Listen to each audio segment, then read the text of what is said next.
Good morning students. सर्वांना सुप्रभात. मुलांनो, आज आपण मराठी विषयाचा अभ्यास करणार आहोत. इयत्ता 10वी विषय मराठी. या मराठी लेखनामध्ये आज आपण उपयोजित लेखन ह्याची चर्चा करणार आहोत. मुलांनो, तुमच्या उपयोजित लेखनामध्ये आज आपण जो सारांश लेखन हा भाग आहे तो आज आपण अभ्यासणार आहोत. चला तर पाहूया सारांश लेखन. तर मुलांनो, सर्वात प्रथम सारांश लेखन म्हणजे काय हे आपण अभ्यासूया. आपले म्हणणे थोडक्यात सांगा हे आजच्या धावपळीच्या युगातले परवलीचे वाक्य आहे. एखाद्या विस्तृत लेखनाला त्याचा संपूर्ण आशय लक्षात येईल अशा पद्धतीने संक्षिप्त रूप देणे हे महत्त्वाचे कौशल्य आहे. हे कौशल्य विकसित करण्याच्या उद्देशाने सारांश लेखन या घटकाचा अभ्यासक्रमात समावेश करण्यात आलेला आहे. तो बच्चों, आजकल के भागदौड़ के ज़िंदगी में हर किसी के पास समय नहीं है, कोणाजवळ वेळ नाही आणि म्हणून समोरच्याला सामने वाले पर्सन को जो भी बोलना है वो हम लोग शॉर्टकट में बोलते हैं. उदाहरणार्थ मुलांनो, तुम्ही तुमच्या सिनेमागृहात एखादा मूवी बघायला जाता आणि तो मूवी बघून आल्यानंतर तुमचे मित्र मैत्रिणी तुम्हाला विचारतात की या सिनेमामध्ये या मूवीमध्ये काय आहे. मग तो 3 तासाचा जो पिक्चर आहे, मूवी जो आहे, तो 3 तासाचा मूवी जो आहे त्याची पूर्ण 3 तासाची स्टोरी न सांगता तुम्ही अगदी 5 ते 7 मिनटात कमीत कमी वेळात पूर्ण कॉन्सेप्ट यानी उस स्टोरी की पूर्ण जो कथा है वो शॉर्टकट में बताते हो, त्यालाच सारांश लेखन असे म्हणतात. आणि मराठीमध्ये तेच सारांश लेखन आज आपण करणार आहोत.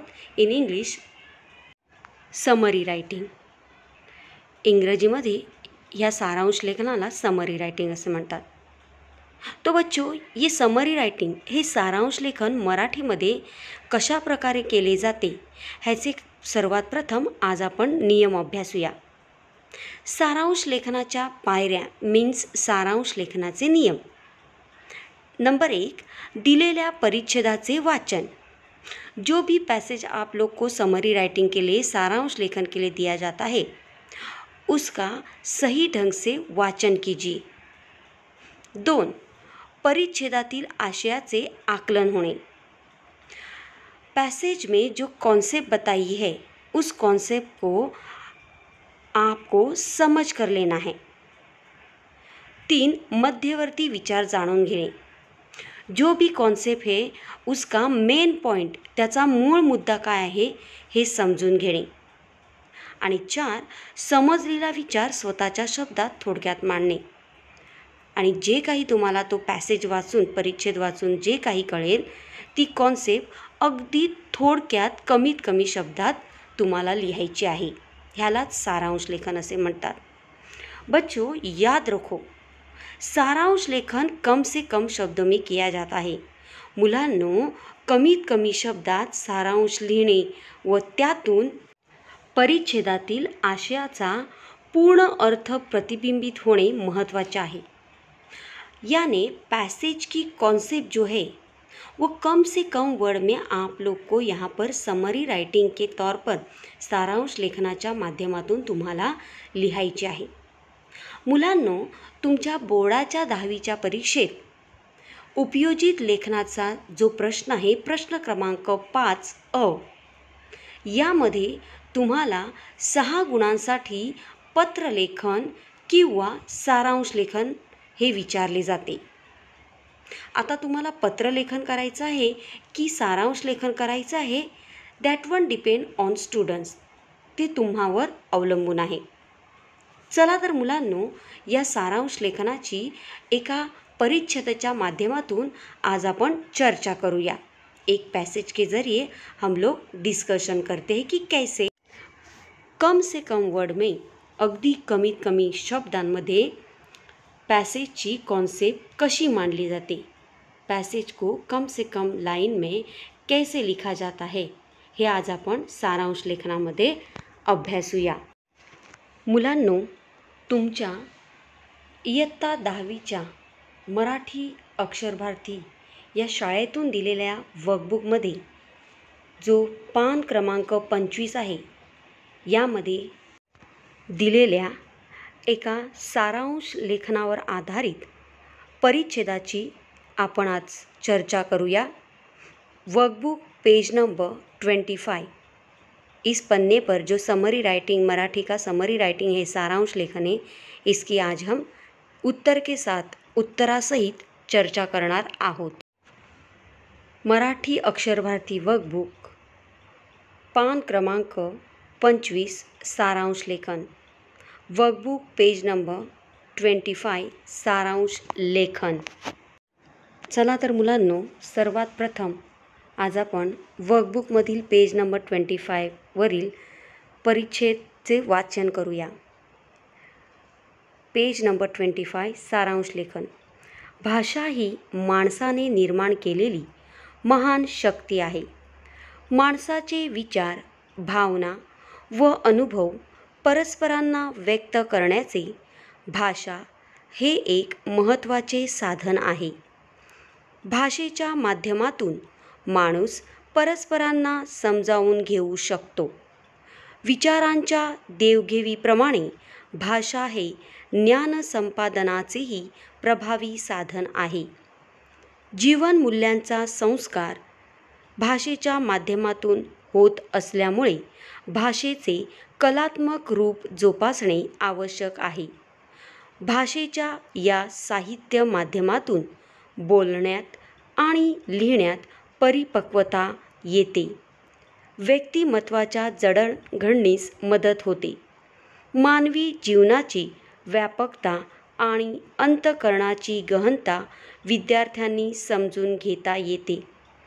ज्ञानाबरोबर चिंतनशीलता विकसित होते. कला आणि ज्ञान विद्यार्थ्यांची मनोविकाराला आणि जीवनाभूतीला उपयुक्त ठरते. यानी ये जो पैसेज है, हा जो परिच्छेद जो आहे मुलांनो, तो भाषा, लँग्वेज इंसान के लाईफ में माणसाच्या आयुष्यात भाषा किती महत्त्वाची आहे याविषयीचा आहे. या परिच्छेदाचा अर्थ असा आहे की भाषा ही माणसाने निर्माण केलेली आहे. भाषेमुळे माणूस एकमेकांचे विचार समजून घेऊ शकतो. याने कम्युनिकेशन इजी होता है लँग्वेज से. भाषेमुळे एखाद्या माणसाच्या बोलण्यात आणि लिहिण्यात परिपक्वता येते. म्हणजे एखाद्याची भाषा किती शुद्ध आहे हे त्याच्या भाषेवरून समजते. आणि एवढंच नाही तर मुलांनो, ज्या माणसाचे भाषेवर प्रभुत्व असेल तर त्याचा पर्सनल डेव्हलपमेंट मीन्स व्यक्तिमत्वाची जडणघडण होते. आणि म्हणून विद्यार्थी आयुष्यात, इन स्टूडेंट लाइफ में बच्चों के, स्टूडेंट की आर्ट, ज्ञान, नॉलेज, अगर इन बातों को डेवलप करना है तो उनमें भाषा का सही ढंग से निर्माण होना बहुत आवश्यक है. आणि म्हणून हा परिच्छेद जो आहे हा कमीत कमी शब्दात तुम्हाला मांडायचा आहे. चला तर पाहूया मुलांनो, हा परिच्छेद अगदी कमीत कमी शब्दात ह्याचं उत्तर कसं लिहिले जाते हे आता आपण अभ्यासूया. बच्चों, ये जो आंसर है ये आप लोग को आपके वर्कबुक में पेज नंबर 25 पर लिखना है. उत्तर: भाषा ही माणसाने निर्माण केलेली महान शक्ती आहे. भाषा हे मानवी विचारांच्या देवघेवीचे प्रभावी शस्त्र आहे. भाषेच्या माध्यमातून माणसाच्या व्यक्तिमत्वाची जडणघडण होते. भाषा विद्यार्थ्यांच्या कलागुणांचा विकास करते. बस मुलांनो, अशा प्रकारे अगदी कमीत कमी शब्दात तुम्हाला सारांश लेखन बोर्डाच्या परीक्षेत 6 गुणांसाठी करावयाचे आहे. आता आपण वर्कबुक पेज नंबर 81 आणि पेज नंबर 82 यामध्ये जो सारांश लेखन आहे, या सारांश लेखनाचे वाचन उत्तरासहित आज आपण करूया. चला तर मुलांनो, आता आपण वर्कबुक पेज नंबर 81 यावर जो सारांश लेखन दिलेला आहे ह्याची उत्तरासहित चर्चा करूया. प्रश्न 1. पुढील उताऱ्याच्या सुमारे 1/3 सारांश लिहा. आई हा 2 अक्षरी शब्द असला तरी किती अर्थपूर्ण व महत्त्वपूर्ण आहे. आदी शंकराचार्यांनी संन्यास घेतला, पण त्यांची आईवरील भक्ती तुटली नाही. संन्यस्त स्थितीत त्यांनी आईचे अंत्यदर्शन घेतले. समर्थांनी विरक्ती पत्करली, पण त्यांची मातृनिष्ठा सुटली नाही.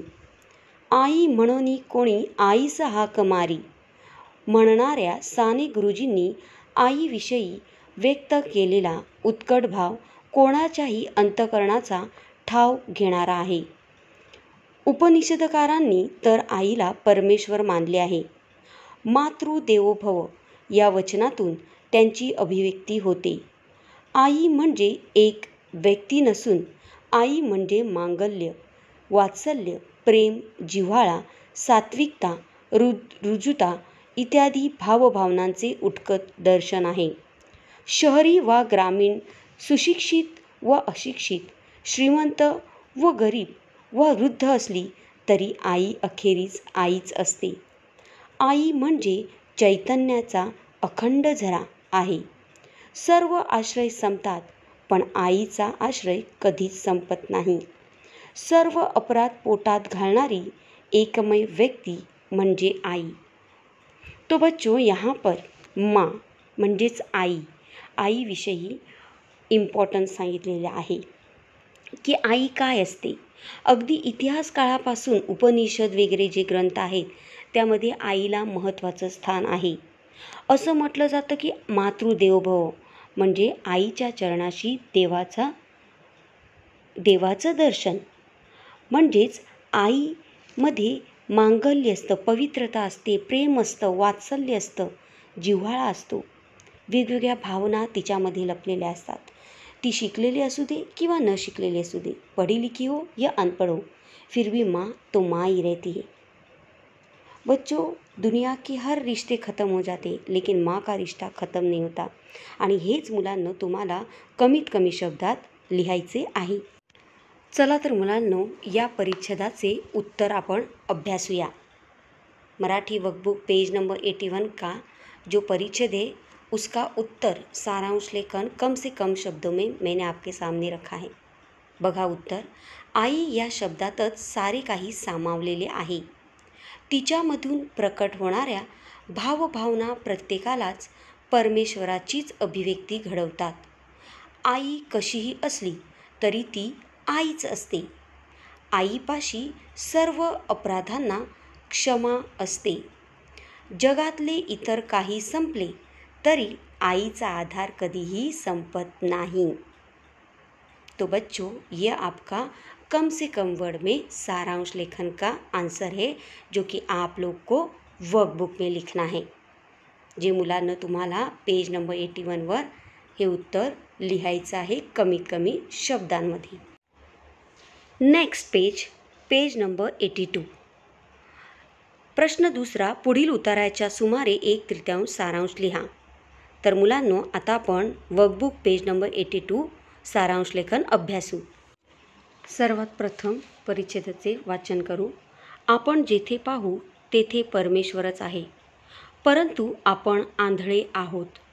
आपण झाडामाडातच देव पाहतो, परंतु मानवातील देव आपणास दिसत नाही. आपणास 4 तोंडांचा 8 हातांचा असा देव पाहिजे असतो. मनुष्याहून काही निराळा देव आपणास हवा असतो. मनुष्याच्या रूपाने आपल्या शेजारी उभा असलेला परमेश्वर आपणास दिसत नाही. या मानवाजवळ आपण भांडतो, त्याला आपण गुलाम करतो, त्याची कत्तल करतो आणि देवाची पूजा करू पाहतो. भगवंतांना याचे आश्चर्य वाटते. अरे, मनुष्यातील देव आधी पहा. हा बोलता चालता देव आहे. याचे स्वरूप बघा. याला काय हवे नको ते पहा. दगडाच्या देवाला काय आवडते हेही आपण ठरवून टाकले आहे. गणपतीला मोदक आवडतो, कृष्णाला लोणी आवडते, खंडोबाला खोबरे हवे, परंतु मानवाला काय हवे याची विवंचना आपण कधी करतो.